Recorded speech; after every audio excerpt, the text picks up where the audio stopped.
What's going on, y'all? Happy Tuesday. It is the man, the myth, and the legend. Yes, that's me, King Will. And it's your girl, Jess, and we're here on this beautiful Tuesday, and we have a special guest. Absolutely. We have a special guest at the Buzzer Sports Show. We have Mr. Willie Gary. We thank you for joining us. How you doing, my man? Man, Absolutely. I'm doing awesome. Happy to be here. I'm excited about the podcast for tonight. Absolutely, man.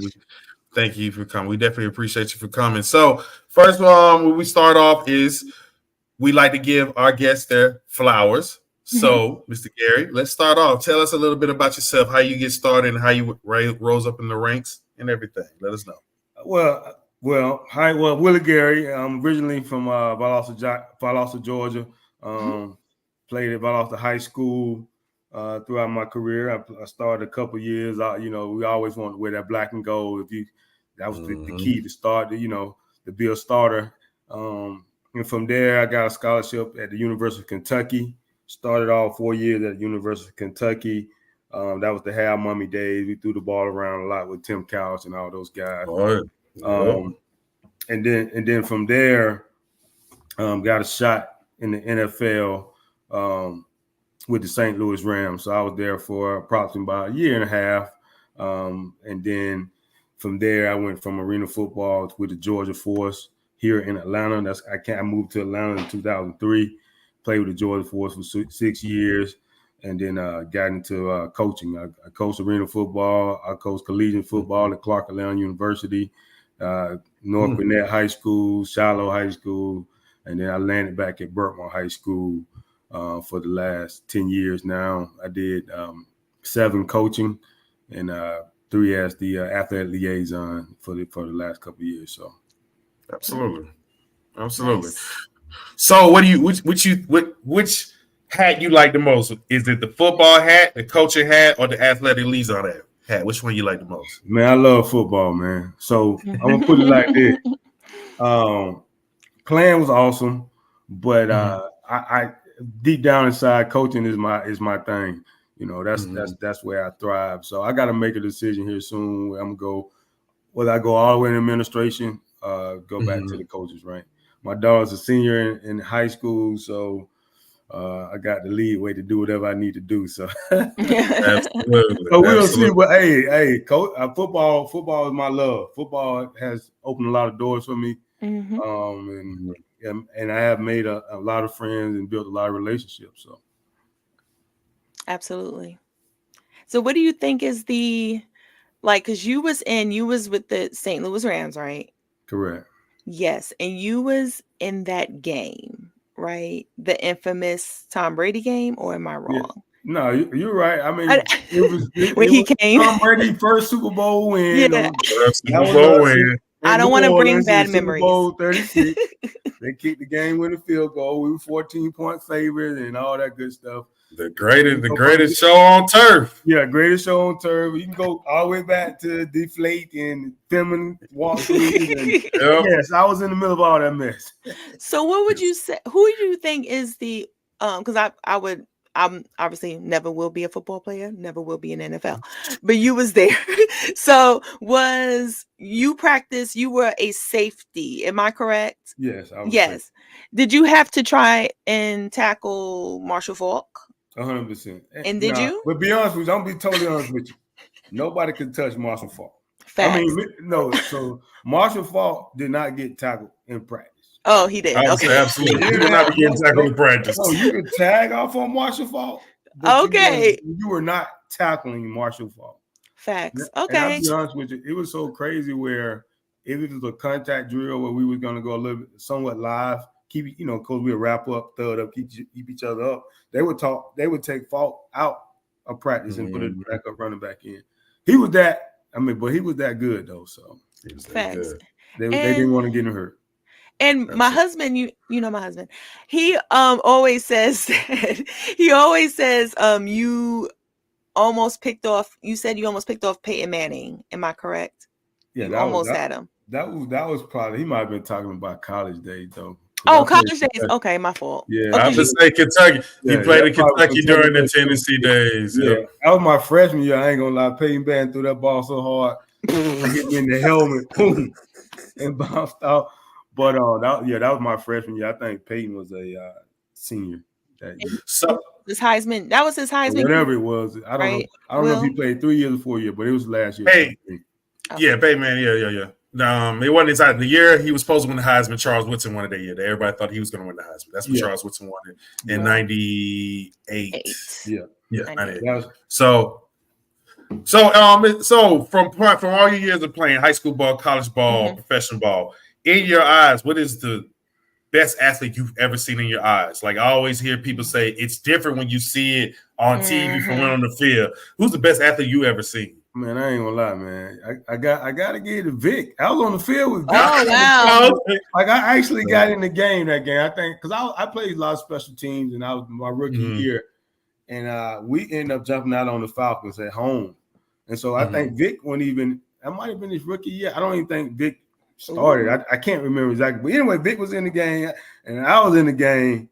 I was like, God, though, like, I never seen any kind of speed like that ever. So I would say Michael Vick was the best athlete for sure. Oh, that's nice. Hands down. He was special for a reason. Yeah. So have you ever seen not over Randy Moss? I like people like to compare Vic to Moss. Have you ever get a chance to see Randy Moss run live? Live. I don't remember playing Minnesota though. I don't think we played him while I was there. But I'm sure Moss was. Of course, he was a monster too as well. Though. Oh yeah. That's what's up. So what do you think is I know you say you love coaching, and you know, you and my husband have that in common. Y'all both love coaching. Yeah. And the fact, do you think what's the biggest challenge of coaching these young knuckleheads? Oh man. Shoot, social media is crazy though. But I development stage don't. Like when I was a head coach, my thing was to develop the whole person.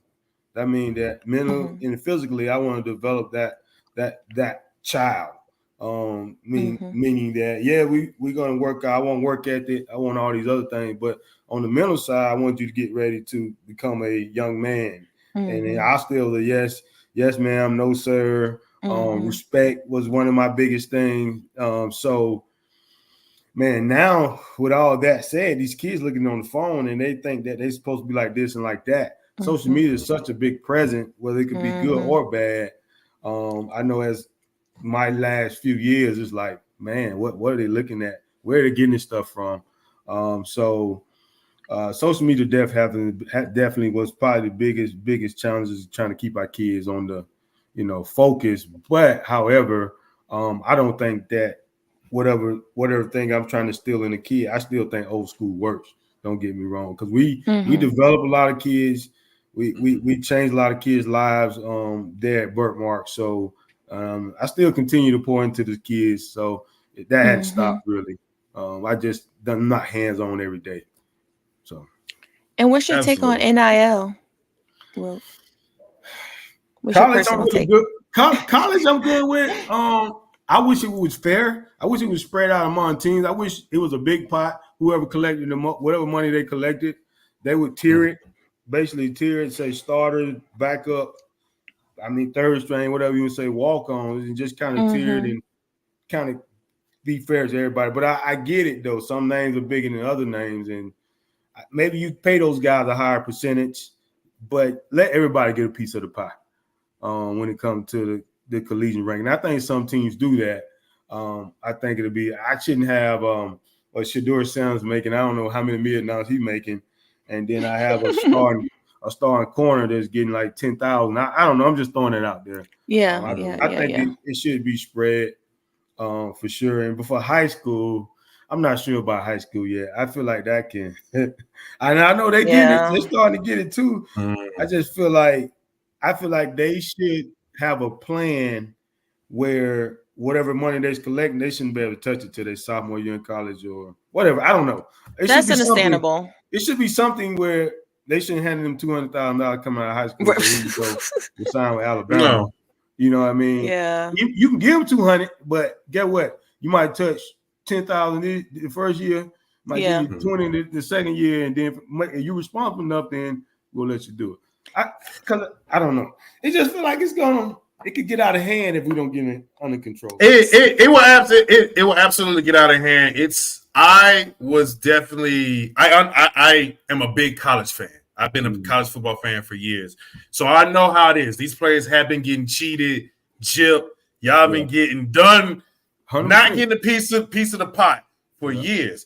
The problem is, I think where people are getting confused is it shouldn't be NIL. We still get the NCAA to pay these players, other people to pay these players instead of these universities that really be making that real money. Right. I've told people the NIL money is still probably a quarter of how much money gets to be rolling through college football. 100%. And you playing in the SEC in Kentucky know how serious it is in the South. That's cool. In the South. The money that they're making in NIL, that $1.2 million is a drop of a bucket of how much money Colorado is making right now. You got off the door. 100%. You think about this too, and I don't know if y'all been to Falcon game yet. We're not really filling it up, right? And that's a $1 million, billion. I don't know what kind of interest that is, but if you go to some of them big time colleges, they filling it up every home game. Jumping. And so they're making a lot of money. So you're right. I tell people this. NFL teams are owned by billionaire owners. A billionaire owner will not make 100,000 seat stadium because he know he can't fill it. Right. Go look up these college football stadiums. NFL stadiums can't make these numbers up. Michigan is like 100,000. Tennessee 100,000. Georgia's like 92, I believe. NFL stadiums don't do that. It's so much money rolling in college football. And like you said, in the high school level, I agree with you because now I think what's going on is we're now turning a sport that is used to being fun into a business way too early. You have kids in park and recreation now trying to get their social media boosting up because what people don't understand, it's not the schools paying this money. It's not a fair system, like you said, because it's all about what your image does to bring attention to my product and money. Right. And if you don't have an image, you're not getting money. So now that's why these kids are now in these rec leagues worrying about how many Instagram followers they have instead of working hard on their game. And that's why I think we have a problem, man. 100%. I agree on that. I totally agree on that, man. So we'll see. I'm sure that NCAA they're trying to come back and regulate some, but they're gonna do something. Because that's why Nick Saban left, right? Yeah, he didn't. Nick Saban didn't want no part of that. What people don't understand, it started a long time ago. It started with Roy Williams in North Carolina, Jay Wright at Villanova, Nick Saban, Mike Krzyzewski. Notice all these old school coaches were leaving because they know what was about to happen. Right. They did. Yeah. So, but let me ask you then, Coach, with kids now being more worried about their image, it seems to be because now, back in our days, it used to be, you couldn't get that bag till you got the pro, really. The true bag is a pro. Now you get the bag as early as high school. What tactics are you using to try to ring in kids to get them to focus, to understand you can get the bag, but you got to work hard first? How are you getting that, especially being old school style? But what the deal is that it don't change because if you don't sit your butt down in that classroom and open that book and do that work, you ain't getting it anyway. You got to, you know what I'm saying? So to get to college, you got to take care of your education first. So we still can hold it out against the high school kids. Like if you don't take care of business in the classroom, you can't get this money. But just say I got a kid that really needs, like his family really struggling, you can use that as motivation. Like, look, man, I know it's a hard time at the house, so let's get in here and get these books. Let's make sure we're working hard because just you posting on this, that don't mean that. I can say you can have an offer. They can offer you, but verbally, but that don't mean that. If you don't perform, there's a big time school will snatch that offer back so fast as they offer it to you, they'll snatch it back. So it's still things that you have to tell them the real when it comes to all that stuff. Yeah, you can get the bag, but you still got to get your education. You still got to be working your butt. You got to be working your tail off. You got to be doing the extra. If you want that bag, you got to be doing something other people ain't doing. Then you got to put it on tape. Right. And then when you put it on tape, you'll have the opportunity to get that bag. It ain't no shortcuts, regardless of the fact. So you still can motivate. But you still can use that bag as motivation. Because we got some kids like at the school now. We got DN like 6'4", good 250. Like But he, we trying to get him to understand if you ain't gonna get nothing till you take care of this schoolwork. So yeah, it's there. We gotta use it how we need to use it. Absolutely. It seemed like we might have lost Jess on our field, but that's okay. Out. But that's good. We'll continue on. But all right, to pivot a little bit. So when you started playing, when did you realize you had the talent that you think you could make it to the professional level at least? Or at least let's say high college football level ball? Well, I don't even start with high school. I'm gonna keep it real with you. Even at Valdosta High School, all I cared about at the moment at that time was because the tradition was so heavy. All I cared about was I want to be a starter on Valdosta High School because it was hard to be there. So if you could start 1 year, you're doing good. I started 2. So once I got there and I was taking care of business with my grades, they said, "Oh, you pretty good. You might have a chance to go to college." I didn't realize that I probably could get a chance to get a scholarship probably to my late junior year, to be honest with you, because that wasn't the goal. I mean, the goal was just to get on the field because it was hard. And so once I got to, so I ended up, getting the interest and realized taking a visit. Okay, committed to Central Florida first, but then Kentucky came in late because Hal Mommy was at VSU, and he came and got me. And so I said, okay, Coach, I'm gonna come up there with you, Kentucky. If I lost the guy, blah, blah, blah. But even getting to Kentucky, when I got to Kentucky, on the ground, I knew was the practice hard, work hard. These was all instilled in me from Valdosta High School. So to start as a freshman in SEC, that was unheard of. But Hal was willing to play guy because he had to do something to turn that program around in Kentucky. So I still didn't realize that I had a possibility to play in the league probably to my senior year. Because I just didn't really pay attention to that stuff. Now it's social media and all. If it was social media and all this other stuff, I probably would have paid a lot more attention. All I knew is that somebody every year was coming in trying to take my position at Kentucky. I got to beat this joker. I got to hold my spot. Right? Absolutely. I never got comfortable. And I think that drove me to the point where I had a shot. Even when I got the shot, it was like, they called me a tweener. I'm 5'9", at that time, 197 pounds. They know can I play corner or safety because I played a corner in college as well. I was a corner in high school, played mostly safety in college and a little corner in college, as well, a couple games when we had people hurt.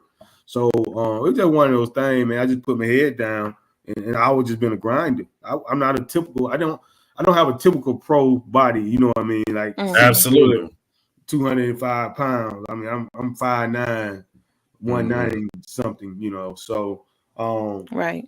It was just now people pay a lot more attention there. I can't say they don't. But about when I was coming up, we just worked. And when it came and fell, it fell in line. Then when we just try to reap the benefits when we could get them. Tell me, because I know the contracts back then were like way different than it is now. Can you give our viewers on like the difference in contracts were? I mean, I was low man on totem pole now. That's true. Okay, that's true as well.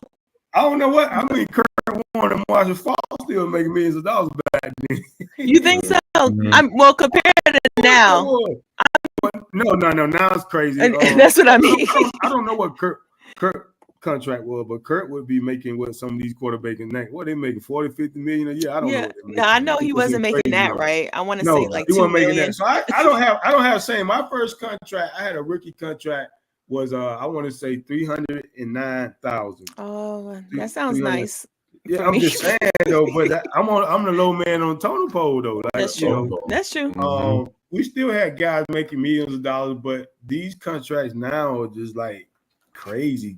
You can't get some real money. You talking about 40? I'm gonna Tyreek Hill making 40, 50 million a year. 40, 50 million a year. Yeah. So, but they had to cap the draft. Because it was it was getting so crazy with the numbers. The reason why they capped the first round, second round, the picks like first round. Sam Bradford. What he ended up getting? Something crazy. Sam Bradford, the guy. If I remember right, he was almost getting paid $30 million a year, almost starting off. It was a ridiculous contract, and then that's when the owner said, "We gotta do something. This stops now." Right. And Cam Newton was the first year that got the taste of the draft slot in with the right when you go money. It was first round for a pick, get a certain amount. first round, second. But Sam Bradford, Jamarcus Russell is another one. Had got a big contract out of his rookie. Yeah, he was a buzz though. Yeah, he was a buzz. He got that money though. He got his money. He got his money. Hey, we all know about bad quarterbacks getting money. Let's ask Jess about Daniel Jones. Anyway. But, oh man, This is about Gary, y'all. Are you protecting Daniel Jones, Jess? You can't be protecting him right I'm now. not protecting him. I just don't want to talk about him. Okay, hey, look, Malik Neighbors finna do so good. The Giants gonna give Daniel Jones another $40 million contract. So hey, man, no, it's not. No, Daniel Jones is absolutely. I don't want atrocious. Oh yes, he is. But to answer your question though, Jess. To answer your question though, yes. People still getting money, millions of dollars and stuff in their name, but nothing like this now. That's what I was saying. It's not the same. It's definitely different. Because you got people like Sam Darnold making a lot of money. He's like a. He do. Yeah. Like but you know what happens? The market goes up, and so everybody try to get that market. That's just how the Tyree Hill got what he got. So all of a sudden, Justin Jefferson said, "I need my bag." My boy from Cincinnati said he need his bag. I'm like, I need my bag. Everybody want their bag. You know what I mean? I need because my stat looking just as good as his, and so this Dak too. Dak got a bag. He got the highest bag in the. I don't know about that either, but he got it. He got it. Now he got the highest one until Purdy. Purdy's probably gonna beat him eventually.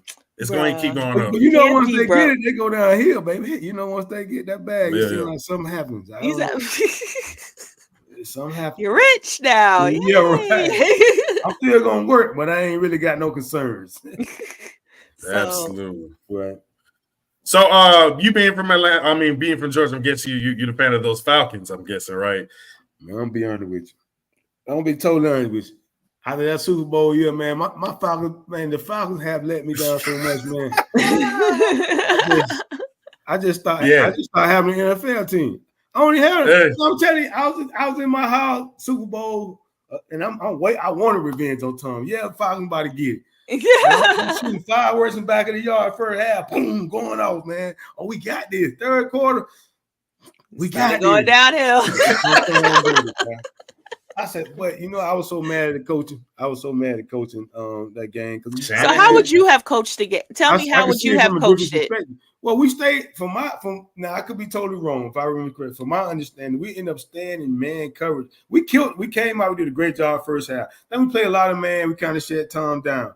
But we stayed in the same thing in the second half. We didn't make an adjustment. They started running all these crossing routes all over the place.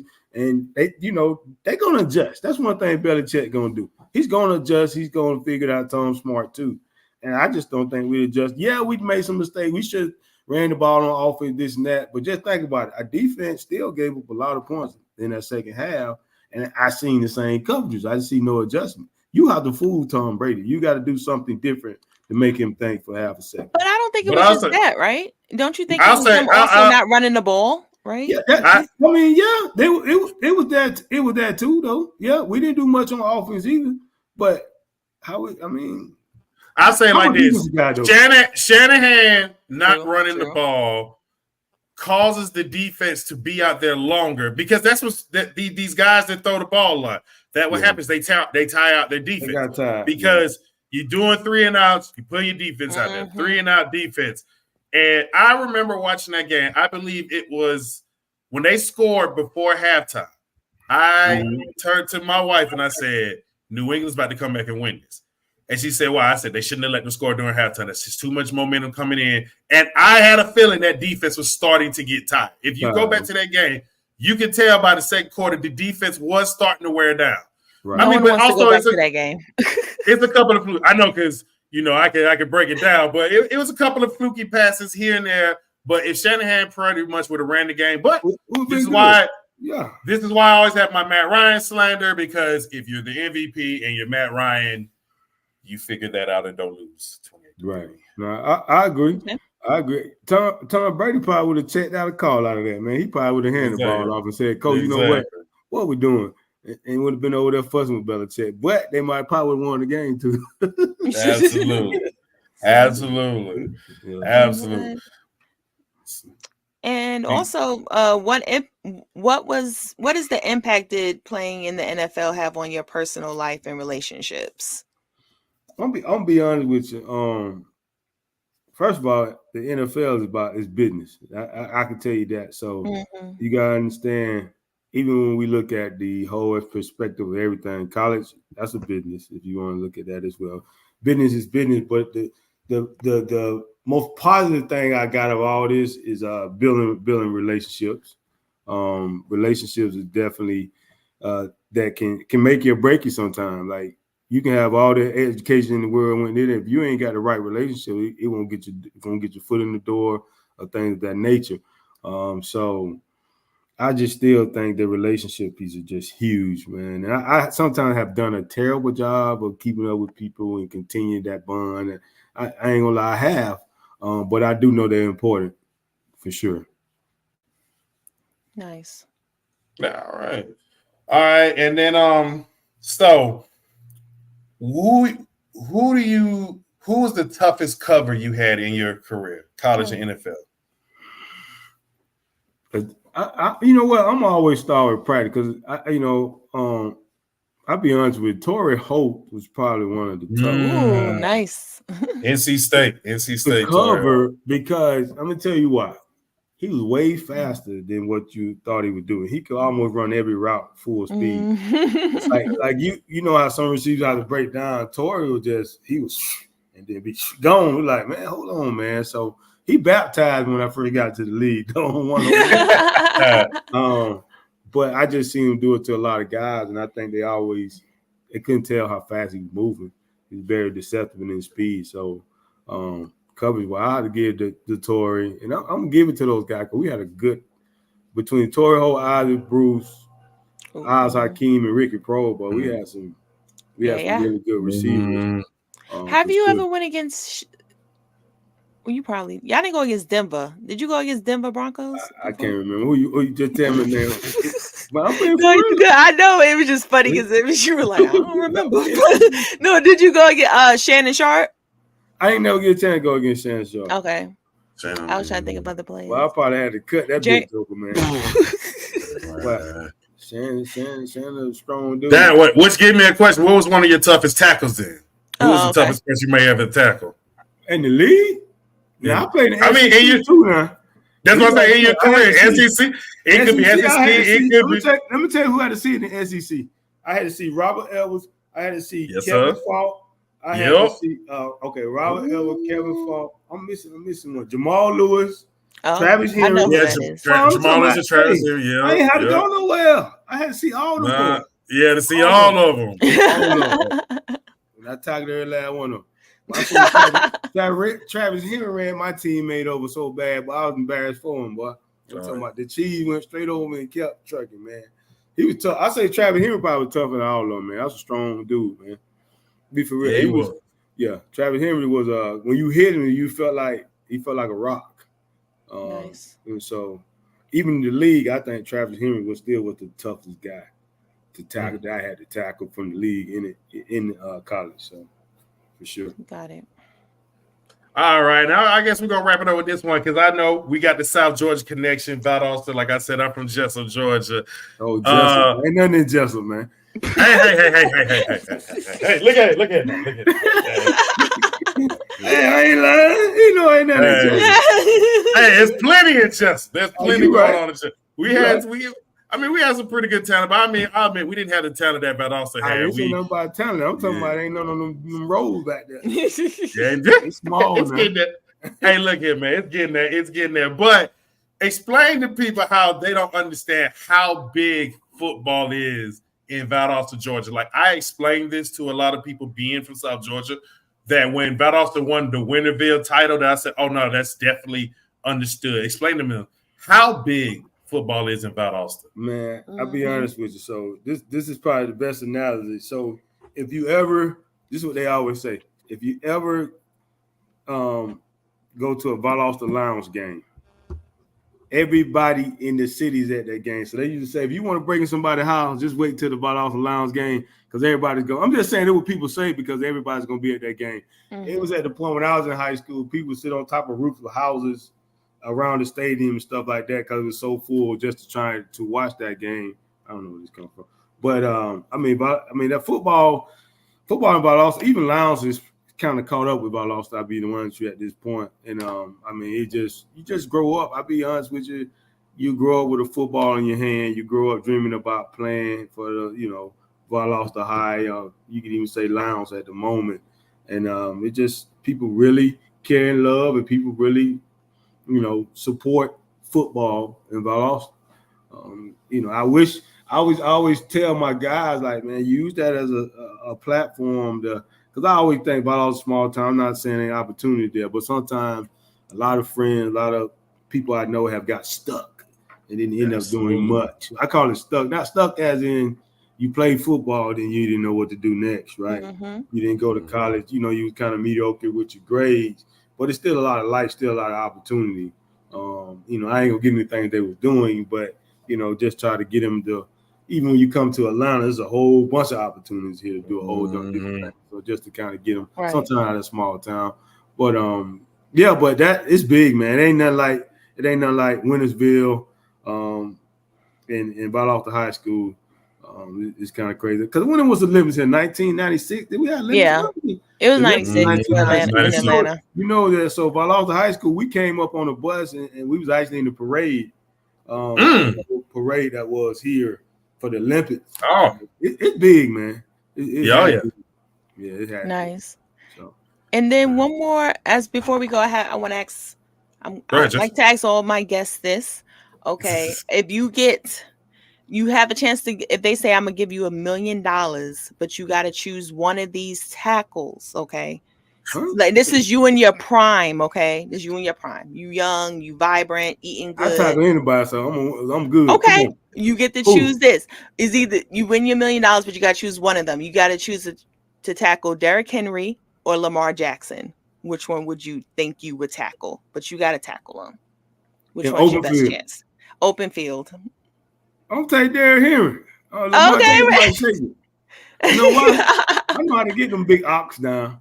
I was saying you can't let them get that stick. If you let them get like it's too late. Too late.